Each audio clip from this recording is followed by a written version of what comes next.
George Michael had a lover in Brazil back in the early 90s. His name was Anselmo Filipa, and I probably mispronounced it. George Michael met Filipa in 1991 in Rio de Janeiro in Brazil when he was doing a show. They were seeing each other for a couple of years, but Filipa died in 1993. He had a brain hemorrhage, which was brought on by AIDS, complication from AIDS. George Michael was so grief-stricken he couldn't write for 18 months. I mean, he was down and out, tore up. But when he wrote the song I'm going to play for you, From Jesus to a Child, he did it in about an hour, less than an hour. It was time to move on. Number 13 on my fantasy playlist, taking a big jump, 27 points from number 40 to number 13 the week of February the 4th, 1996.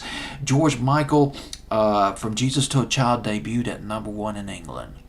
And it would be his, I think it's either his 6th or 7th song that went to number 1 in England. Here in the States, his success has been stupendous.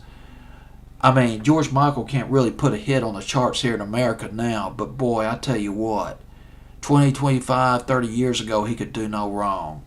With Wham, the duo between him and, I think Andrew Ridgeley was the other guy, but I might have his name wrong.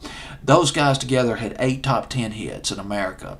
And then when George Michael went solo, the winning streak continued. 1987 through 1986, he had 13 top 10 hits. I counted them all in my cheat book. 13 top 10 hits here in America.